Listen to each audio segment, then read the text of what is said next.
En CP, le jour où à la fin de l'année, on a le droit d'emmener des jouets, parce que c'est le dernier jour en fait, donc les cours c'est fini, et donc on a le droit d'emmener des jouets. Moi je suis venu avec une Barbie en fait, et du coup tous les autres garçons de la classe sont moqués de moi en fait, et à partir de ce jour-là j'ai l'impression que je me suis fait insulter tous les jours. Mais voilà, donc ça c'était surtout le primaire, et par contre arrivé au collège, c'est vraiment l'âge, c'est l'âge horrible où là, t'as l'impression qu'il n'y a plus de barrière en fait. Que les gens ils te tapent dessus, ils te crachent dessus. Il n'y a pas un jour qui s'est passé sans que je me fasse insulter. Par des élèves de ma classe, par des élèves d'autres classes, des gens que je connaissais même pas. J'avais des appels aussi à la maison pour m'insulter. Ça c'est mon père qui est tombé dessus à l'époque. J'en parlais pas forcément à mes parents parce que dire à ses parents ouais je me fais insulter à l'école, après du coup ils viennent à la sortie des cours pour aller voir la personne en question qui t'a insulté. C'est déjà arrivé hein. Après c'est difficile le lendemain de retourner à l'école. Ouais, c'est vrai que je me sentais en sécurité, mais que quand j'étais dans ma classe. Parce qu'en fait, à chaque fois que je les croisais dans les couloirs, c'était soit des insultes, soit des croche-pattes. Et j'avais vraiment peur, en fait. Moi, j'avais peur qu'on me tape. Donc ça n'a jamais été jusque-là, heureusement pour moi. Mais voilà, c'était ça tous les jours. Donc tous les jours, je venais au collège avec la boule au ventre. Tous les jours, tous les jours, tous les jours. Quand je rentrais chez moi, en fait, c'était pas terminé. Puisque j'avais même des insultes via Facebook. Donc une fois, j'ai eu, on voit ta gueule de gros PD à des kilomètres, dégage. Et c'est là où je me suis dit, waouh, ça commence à aller loin. Et jusqu'au jour où il y a une nouvelle personne qui est arrivée dans le collège, donc une fille, et qu'on est sortis ensemble. Et en fait, personne s'y attendait. Et elle m'a beaucoup aidé, mais en fait, ça s'est pas arrêté pour autant, puisqu'on m'a dit, ah, c'est bien Tino, en fait, on sait, t'es pas gay, t'es pas pédé, quoi. Donc là, j'ai eu un sourire. Je me suis dit, c'est bon, ça va être enfin terminé. On m'a dit, bah non, t'es bisexuel. Et là, du coup, tout est retombé. Et on a réussi en fait à me séparer de cette fille-là, en fait, à casser notre petite histoire, puisqu'on lui a mis un ultimatum. Ces gens-là qui m'insultaient étaient amis avec elle et ils m'ont dit si tu restes avec lui, ce sera à toi qu'on parlera plus et que voilà. Donc elle a préféré partir de son côté. Ce qui est fou aussi, c'est que en fait personne réagit. J'ai des amis qui réagissaient, qui me défendaient, j'étais pas tout seul. Mais je comprends pas que les profs, que l'encadrement te soutiennent pas en fait. Ça j'ai jamais compris ça. Et du coup c'est pour ça aussi que je fais ce témoignage, pour que tout ça change. Pour qu'on puisse accepter les gens comme ils sont finalement. Puisque c'est ce qui fait le monde aussi, c'est qu'on est tous différents. C'est ce qui fait qu'il y a des choses bien dans la vie sur Terre qui se passent aussi, quoi. Mais il y a d'autres personnes à qui ça s'est quand même très mal passé et qui sont parties en fait. Des suicides, il y a même eu des meurtres, j'imagine. C'est sûr. À mes 18 ans, j'ai commencé un travail dans un fast-food. Après, j'ai commencé à avoir des injures d'un collègue en particulier. Plus d'une fois, il a menacé de me frapper. Je me suis dit, mais en fait, je m'en sortirai jamais. Quand je rentrais chez moi, je mangeais plus, je dormais plus. Quand j'allais au boulot, j'avais les larmes aux yeux parce que je voulais plus travailler là-bas. Il y en a qui se suicident. Vous devriez vous renseigner le nombre d'homosexuels, de lesbiennes qui se suicident par an. Vous devriez voir le chiffre, il est énorme. Vraiment. Moi, j'ai voulu m'enlever la vie plus d'une fois. Tout ça parce qu'il y a des personnes qui ne nous acceptent pas comme on est. Parce qu'on est soi-disant différent. Mais ça, c'est parce que vous avez peur. Vous avez peur parce qu'on est différent de vous. Dans la rue, je peux en croiser des homophobes qui me regardent et moi, j'ai toujours l'impression d'avoir un regard malveillant sur moi. Je montais dans le tramway à 6h pour aller travailler. Et quand je suis montée, j'ai remarqué un homme de 35 ans qui ne faisait que me fixer. Pendant 5 minutes dans le tramway, il faisait que répéter qu'il y avait que des gougnes et des PD, qui voulaient me tarter, qui voulaient me tuer, que de toute façon, on était des abominations et compagnie. Ce qui m'a le plus choqué, c'est également l'indifférence des gens qui regardaient de côté et qui ignorent complètement. Voilà, l'homosexualité aujourd'hui n'est plus une maladie, ça a été prouvé. Malheureusement, c'est pas ancré dans la tête de tout le monde et c'est ça qui est malheureux. Moi, si je prends mon cas personnel, ça se voit sur ma tête. Donc forcément, je suis plus sujette à certaines insultes quand je passe, ou des choses comme ça. Ça veut dire qu'en fait, en gros, même quand je me balade en couple, etc., on fait toujours attention, on essaie toujours de voir s'il y a des regards à côté, à droite, à gauche, qui pourraient voilà, déclencher des insultes, etc. C'est la faute de cette homophobie qui est grandissante et qui ne cesse de grandir, qui ne cesse d'être de plus en plus violente. C'est pas vivable, et c'est surtout pas vivable pour ceux qui subissent, ceux qui sont intolérants. En ce qui concerne le fait de s'assumer dans la rue ou dans un lieu public, il n'y a aucun problème avec mon ami. On s'assume, on s'embrasse, on se fait des petits gestes tendres. Il n'y a aucun souci en fait. Et puis si les gens sont pas contents, ils vont se faire foutre. Je me suis fait agresser. D'après ce que m'a dit mon ex, il devait y avoir à peu près 8 ou 9 jeunes qui étaient en train de me frapper, plus ceux qui étaient en train de le retenir pour l'empêcher d'intervenir. Ensuite, il a fallu à la gendarmerie. Le gendarme qui m'a accueilli, pas du tout compatissant et limite si c'est pas moi qui avais provoqué l'agression en ayant tel comportement, telle manière, telle attitude au niveau vestimentaire. C'est comme si c'était moi qui étais responsable. J'étais au bar avec des amis et puis il y a l'un des deux individus, il tape un gros coup de poing sur le bar et il me dit « mais écoute, toi apparemment t'es gay ». S'en est suivi des insultes, sale petit PD, sale guette, sale tapette, toutes ces insultes-là qui font partie en fait de notre vie quotidienne à beaucoup d'entre nous. S'en est suivi dans les secondes juste après un coup de poing à mon visage, au niveau de ma bouche.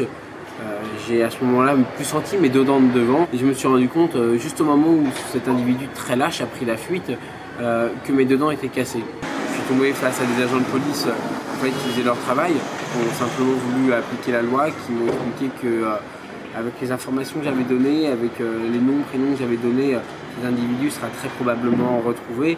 Des agressions homosexuelles, il y en a tous les jours et on n'en parle jamais en fait. Je me suis fait agresser 2 fois en l'espace de 7 jours parce que je suis transgenre. Et donc pour la première agression, je ne peux pas vraiment parler parce que j'ai perdu connaissance. Ce sont des personnes qui sont arrivées par derrière à l'improviste et qui m'ont frappé à la tempe. Donc j'ai perdu connaissance, je me suis effondré par terre et quand je me suis réveillé 1 heure et quelques après, je me suis précipité chez mon médecin et j'ai eu des côtes déplacées, des côtes brisées, le visage tuméfié qui est resté... j'ai eu un œil au beurre noir pendant quasiment 1 mois. Je suis plus sorti pendant 1 semaine et quand je suis retourné à la fac, le lendemain, je me faisais agresser une 2e fois. Donc la deuxième a été plus...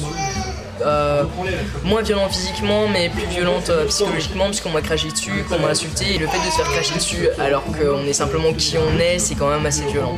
Dans toutes les grandes villes, il y a eu des tracts littéralement où les homophobes, les transphobes, les lesbophobes se baladaient dans la rue et s'envoyaient des textos le soir en disant telle rue, telle personne, je les ai vus, c'est un gay, c'est une lesbienne, c'est un trans.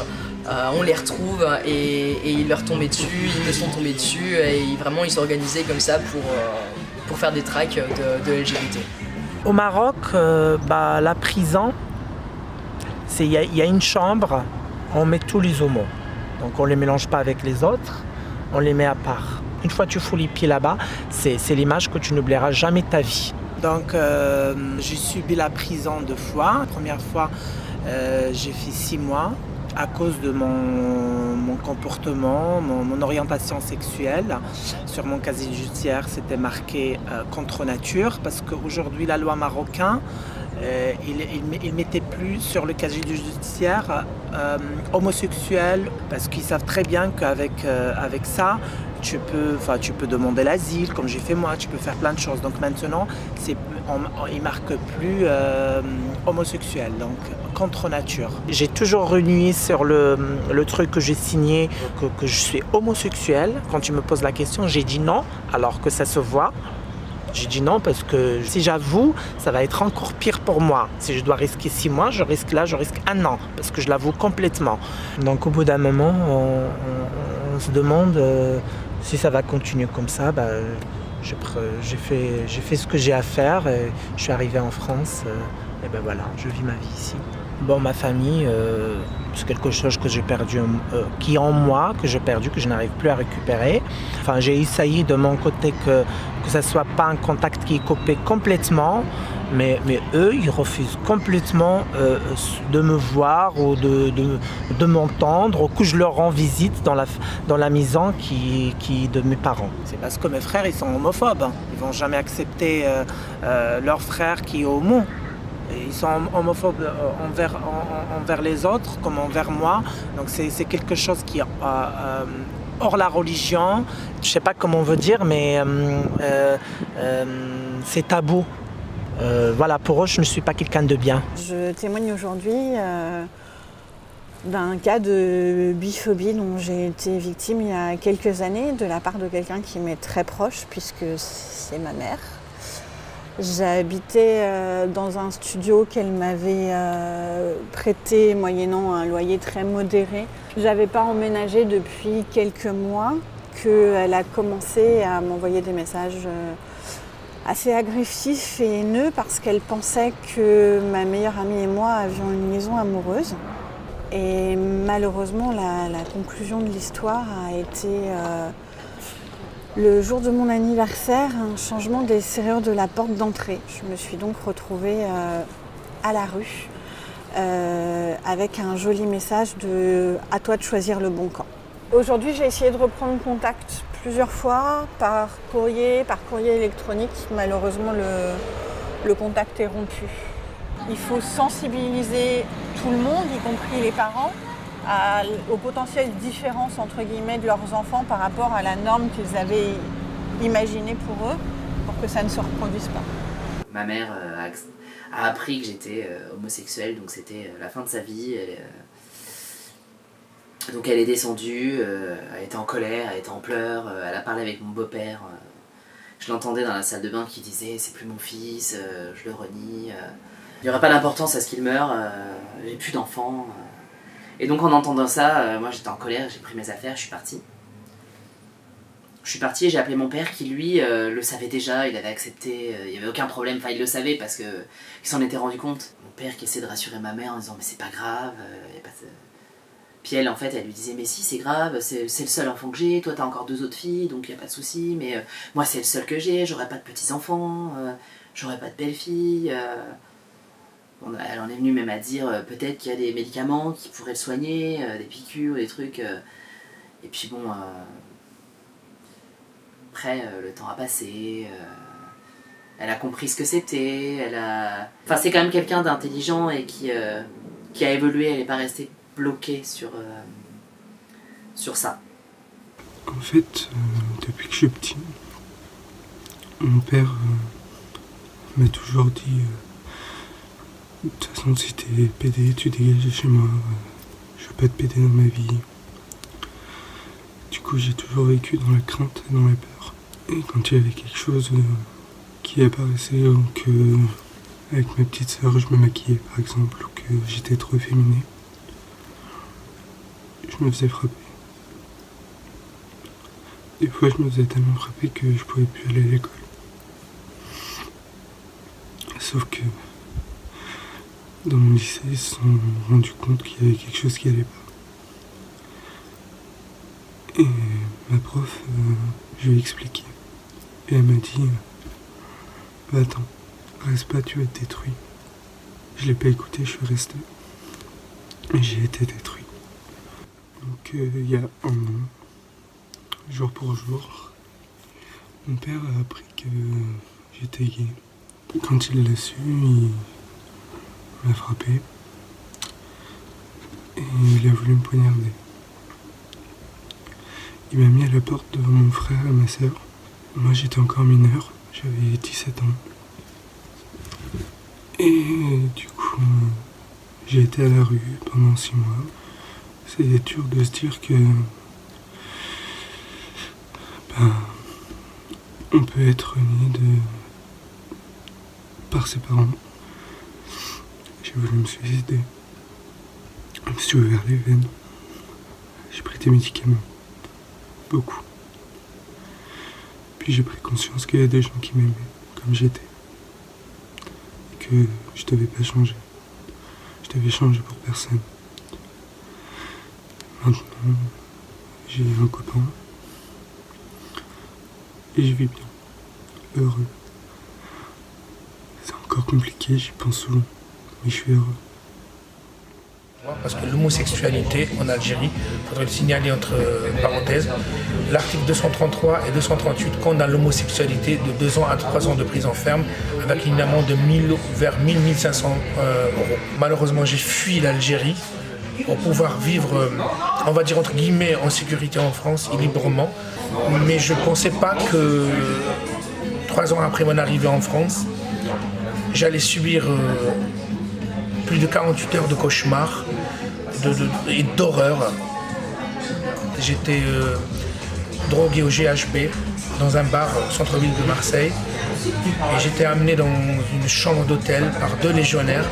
J'ai eu plus de 5 heures ou 6 heures de violence physique et torture morale non-stop. On m'a attaché les poignets au cou de la chaise, les chevilles aussi. Et c'est là où les coups de pied sur la cage thoracique ne s'arrêtaient plus, les coups de poing au visage. Ils me tapaient, ils m'insultaient de sale pédé. J'ai été malheureusement violé par l'un d'eux. Ils me filmaient. On m'a filmé tout en me tabassant, tout en me violant. Ils se sont endormis, ils se sont assoupis à peine. J'ai levé la main avec le rideau, j'ai tiré le rideau un petit peu et là je tombe sur une voiture de police municipale. Et c'est là, j'ai crié, ils ont entendu, c'est là où la police sont montée dans la chambre. Et c'était pour moi le moment de délivrance. C'était pour moi le moment de délivrance, ouais. Je suis venu en France pour... Je me disais que j'allais être en sécurité, ouais. La haine n'a pas lieu d'être. Moi, je me bats pour l'amour. Et mon combat et notre combat à nous, il est juste. Et on gagnera. Voilà.